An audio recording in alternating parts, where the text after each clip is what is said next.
Tonight, gunshots at 2 Montreal Jewish schools prompt a nationwide plea for calm.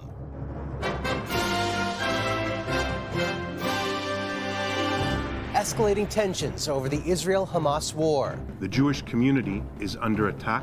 And more Canadians get out of Gaza as Israel begins daily pauses in the fighting. We will continue to press on all parties to keep the Rafah gate open. A visionary breakthrough. Feel anything? No. I think I'm still a little in shock.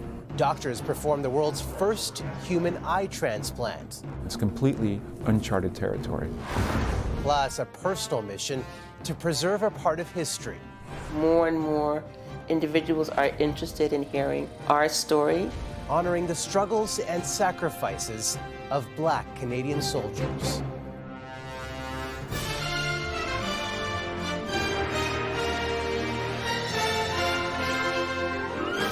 CTV National News with Omar Sachedina. Good evening, everyone. Escalating tensions in the Middle East are once again creating major ripple effects in this country tonight, and we'll get to that in just a moment, but we begin with a key development in the war. The White House says Israel has established daily 4-hour pauses in the fighting in Gaza so more people can escape the fighting, but not a ceasefire. The pace of Palestinians fleeing to southern Gaza is increasing as Israel carries out its air and ground offensive. And the director of the CIA and the director of Israel's intelligence agency, Mossad, were reportedly in Qatar to discuss details of a potential hostage release. CTV's Heather Wright on what we learned about those hostages today. 32 more Canadians were able to leave Gaza today, crossing into Egypt through the Rafah border crossing after it was shut all day Wednesday. In total, 116 Canadians have left the territory, but hundreds more remain. We try to influence as much as possible the possibility of having more Canadians, permanent residents and their family members on the list. So I can, assure you and assure your viewers that we're not sparing any effort to do that. Today, the Palestinian Islamic Jihad posted video showing 2 hostages, a woman in her 70s and a teenage boy, offering to release them if certain measures are met. The Israelis slammed the video as psychological warfare. We have to be resilient. We need patience, this IDF spokesman said. This will take time. Israel has rejected calls for a ceasefire without the release of the 240 hostages being held in Gaza, but today agreed to what it is calling tactical localized pauses. There will essentially be 2 humanitarian corridors, one south from Gaza City and another along a coastal road. The daily pauses will last around 4 hours, allowing people to leave. During one of those pauses on Wednesday, an estimated 50,000 Gazans were able to leave the north, many traveling by foot. What does it look like behind us, this woman says? Destruction and death. While aid trucks were also allowed to cross into Gaza today, several humanitarian organizations called for a ceasefire during a meeting in Paris, saying without one, delivering aid is hopeless. There cannot be humanitarian aid for dead people, the head of Oxfam said. Today, the UN called the amount of aid being delivered to Gaza inadequate, saying additional border crossings into the territory need to be reopened to get supplies in more quickly. Omar. All right, Heather, thank you. Despite appeals for calm, in this country, hateful incidents linked to the Israel-Hamas war continue to rise. In Montreal, police are reporting daily acts of violence, but today there was a new and shocking development with schools targeted by gunfire. CTV's Quebec Bureau Chief Geneviève Beauchemin reports. Bullet holes pierced through the front doors of 2 Jewish schools, raising alarm in Montreal to a new level. A gun was fired at our children's schools, says this man. This is serious. No one was hurt. No one was inside when the shots rang out. But the aim, according to Quebec's education minister, was clear. This is a form of terrorism, says Bernard Drainville. But despite the investigation at the school's doorsteps, classes went ahead. The bullets came 2 days after a firebomb was thrown at a synagogue in a Montreal suburb. A day after a violent confrontation at Concordia University between pro-Israeli and pro-Palestinian supporters. Over the past month, Montreal police recorded 73 hate-related crimes against the Jewish community and 25 against the Arab Muslim community. In all of last year, they had tallied 72 incidents against all groups. What people want is peace. So we can't leave room for those who want to respond with violent actions. Protests were held in several cities today, including inside Toronto's Union Station. We're asking for a ceasefire. We're asking the Palestinians to stand with each other. But for those who go beyond peaceful protest, there should be consequences, says B'nai B'rith. The approach of pacifism, the saying we have to calm it, can't happen unless people who are clearly known to be outside agitators are removed from the scene. Police have stepped up patrols around certain schools, and authorities have asked universities to do more to secure their campuses so that all students are safe. Omar. Genevieve, thank you. We have an update tonight on a story we brought you last night about potential security concerns on Air India flights. The RCMP is investigating what they call threats against the airline after a video posted online by a Sikh separatist leader. Canada's transport minister saying any threat to aviation is taken extremely seriously. In the video, Sikhs are asked not to fly Air India after November 19th, as it could put their lives in danger. The sequel to Gladiator and Deadpool 3 are expected to be among the first films to resume production after the tentative deal between Hollywood actors and major studios. But it will take months to restore filming to full swing. The massive impact doesn't just include delays to anticipated blockbusters like the next Mission Impossible and the final episodes of Yellowstone, now set to air next November, but also an economic hit on both sides of the border. Here's BC Bureau Chief Melanie Nagy. In Hollywood, there's been no movie-making magic for months due to an unprecedented actors' strike. But thanks to a new and celebrated deal, the hope is cameras could soon roll and production resume. Late yesterday, in a unanimous vote, the union representing movie and television performers reached a tentative agreement on a 3-year contract with major studios. It is a very big deal. The valuation of this deal comes in at a little bit more than $1 billion. It also comes with a streaming participation bonus and better protection against artificial intelligence. The AI protections were absolutely essential to the union. They would not have called an end to this strike without achieving them. The dispute lasted a grueling 118 days. It's such a feeling of joy and of triumph over adversity. The actors' job action, along with the already resolved writers' strike, impacted tens of thousands of people, with many struggling to get by. We have a lot of our strike captains on the line that have been close to eviction. The strike's impact was also felt here in Canada, or Hollywood North as it's called. Without American productions, the industry here has been sluggish. Vancouver, like every other major kind of film production hub, has seen such a significant hit. Vancouver's film commissioner says the strike led to mass unemployment and the loss of billions of dollars from BC's economy. The reality is it's been really hard on the people and the citizens and the businesses that are part of this industry. While the end of the strike is being celebrated on both sides of the border, the deal isn't quite done. It must pass a union member's vote before it's officially accepted. Omar? All right, Melanie, thanks. Work stoppages also a big topic in Ottawa today, as the federal government set in motion a plan to ban replacement workers during strikes or lockouts impacting federally regulated workers. The new legislation is part of a pact with the NDP to keep the government in power. But as CTV's Kevin Gallagher reports, there are concerns it gives the upper hand to unions in labor disputes. When workers go on strike, there's often fears their employers will find replacements while they're on the picket lines. Yeah. A practice Labor Minister Seamus O'Regan wants to ban for federally regulated workplaces. For decades, the labor movement has said that replacement workers are wrong, that they distract us from the bargaining table, and that they prolong disputes. The proposed anti-scab legislation will fine federal employers $100,000 a day for using replacement workers during a strike or lockout. It's part of the government's deal with the NDP to keep the minority liberals in power, and something Jagmeet Singh says will protect more than 1 million federal workers.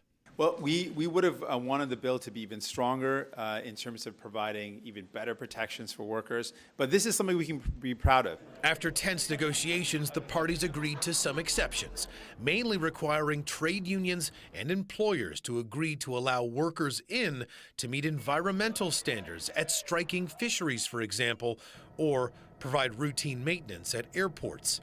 Basically, the workplace is left whole, and that when they come back to it, it is as they left it.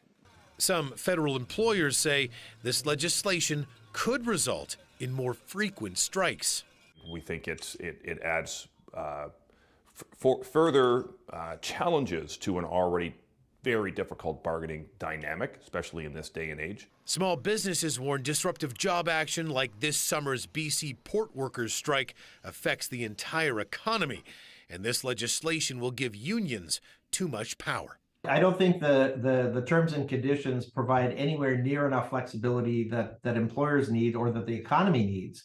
This anti-scab bill is expected to pass with NDP support, but the minister says federal labor boards will need at least 18 months to prepare before it can come into effect. Omar? All right, Kevin, thank you. There was chaos and confusion at Canada's busiest airport today when arriving passengers were accidentally led towards departures. Not moving at all. You can kind of see behind me. Everything. Yeah, no one's really moving. Turns out Lynx Air passengers flying into Toronto from Calgary were sent through the wrong door into a U.S. Customs screening area. The mix-up left hundreds stranded for hours and delayed multiple connecting flights to the U.S. And piling passenger complaints about accessibility issues has prompted an apology and a promise to act from Air Canada's CEO. The pledge came after his meeting with 2 cabinet ministers on Parliament Hill. But as CTV's Alison Bamford reports, some advocates insist the measures don't go far enough. Blake Turnbull's wheelchair allows her to dance, race, and play basketball. But the 4-year-old's had to live without the comfort of her own chair for over a month now. Well, the airplane broke it. The wheelchair was damaged while stowed under the plane on a WestJet flight from Regina to Toronto. Delays for parts have the family still waiting on repairs. So you don't have multiple backup wheelchairs when the first wheelchair already cost you like $7,000 or more. This continues to happen every single day to people with disabilities everywhere. Air Canada has faced similar incidents recently involving Canada's chief accessibility officer and one man who had to drag himself off a plane in Las Vegas due to a lack of assistance, prompting the transport minister to summon Air Canada to Ottawa today. Well, the first thing we told Air Canada that was unacceptable what happened, and they agreed with us. We told them that they need a clear plan on the short term and long term. We're going to meet again in December to see how things improve. Air Canada apologized for its shortfalls and pledged to speed up its previously announced 3-year accessibility plan by updating the boarding process and mobility aid storage. Customers that travel that have accessibility needs, we're not providing that service because we have to, it's because we want to. Air passenger rights advocates are calling for further protections, including minimum fines every time an airline loses or damages a mobility device. Good intentions are not enough. What needs to happen is that profit has to be tied to morally good behavior. WestJet apologized to the Turnbulls and says it's working on a claim to repair Blake's wheelchair. In the meantime, the family was able to source a loaner chair with the help of friends and says this incident won't deter them from traveling again. Alison Bamford, CTV News, Regina.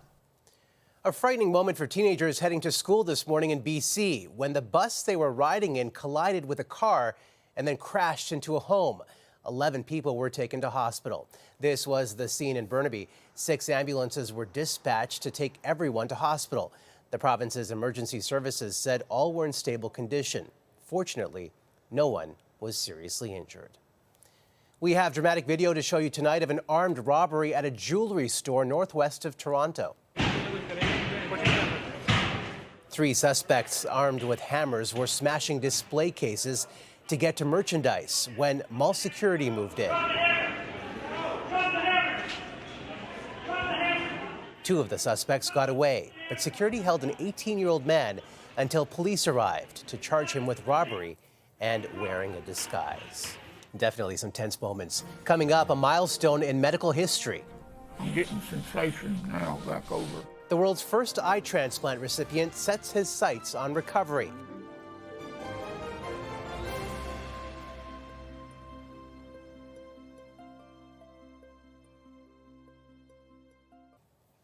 An electrical worker who survived a near-fatal accident is being hailed as a medical marvel after undergoing a groundbreaking surgery to reconstruct his face. One of his eyes is a full transplant.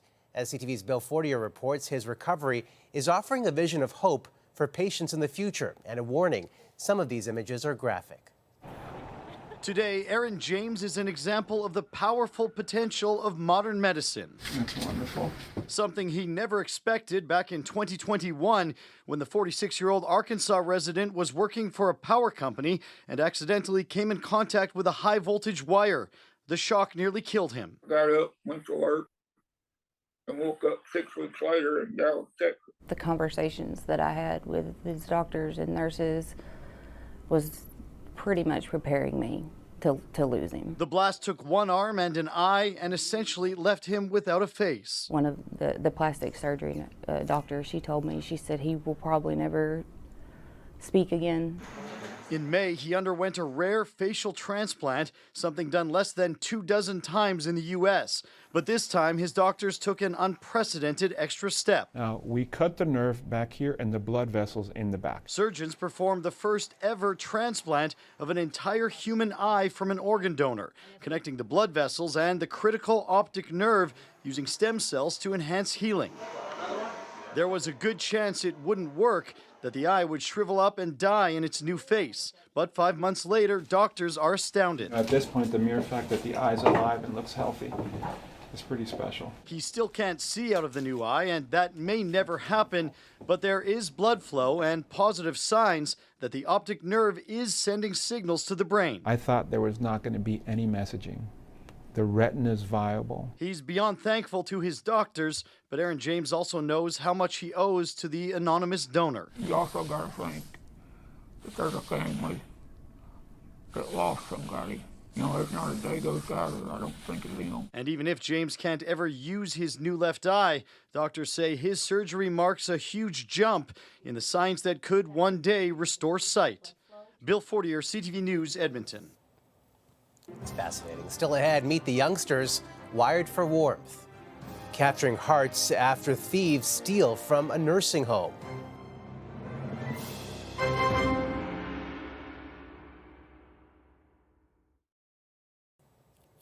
One of the pioneers of the American space program has died. We have liftoff. Frank Borman commanded the first Apollo mission to the moon in 1968. Apollo 8's historic flight orbited the moon 10 times and paved the way for the first lunar landing the following year. Borman was also commander of Gemini 7, the 12th crewed American spaceflight ever in 1965. Borman was 95. A famous work by Pablo Picasso went under the hammer this week, fetching a cool $192 million and making it the most valuable piece of art sold at auction this year. Last chance for $121 million.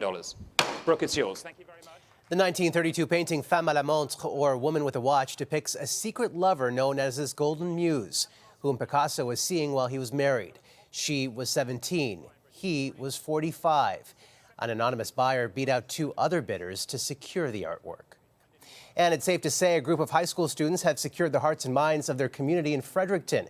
Their electrical skills helped right a wrong today after someone stole the copper wire needed to power the Pine Grove Nursing Home's Festival of Lights.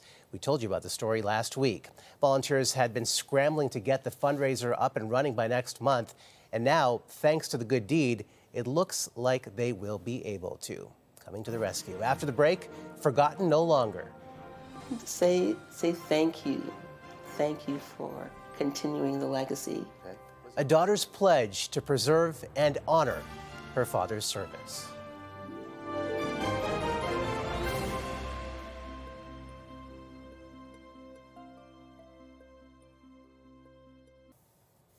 As the country prepares to honor the sacrifice of our troops on Remembrance Day, a tribute tonight to the wartime service of a marginalized group that has often been under-recognized. Around 1,300 Black Canadian soldiers enlisted in the First World War and several thousand more in the Second, a critical part of Canadian military history. One Ontario researcher has spent nearly 2 decades dedicated to preserving. This is my dad here. For historian Kathy Grant, each day reflects not only a professional, but a personal mission. My dad was a Second World War veteran who volunteered to fight for Canada from the island of Barbados. When her father, Owen Rowe, died of pancreatic cancer in 2005, she made a promise. Before he passed away, he said, "Kathy, I want you to continue the legacy of documenting and preserving the stories of our soldiers." A passion project that over 18 years has turned into Legacy Voices and a platform to honor Black Canadian veterans. More and more individuals are interested in hearing our story. Stories like those of 101-year-old Alvy Burden, one of the country's last surviving Black Second World War vets. They told me to take these 2 Sherman tanks in to the front line. I was riding a motorbike, and the bomb came over and shot me off the bike, and I was in the hospital for a month. Burden was asked to take part in chemical experiments in Alberta. They come over with a plane and sprayed that mustard gas, and your sheep are standing beside you.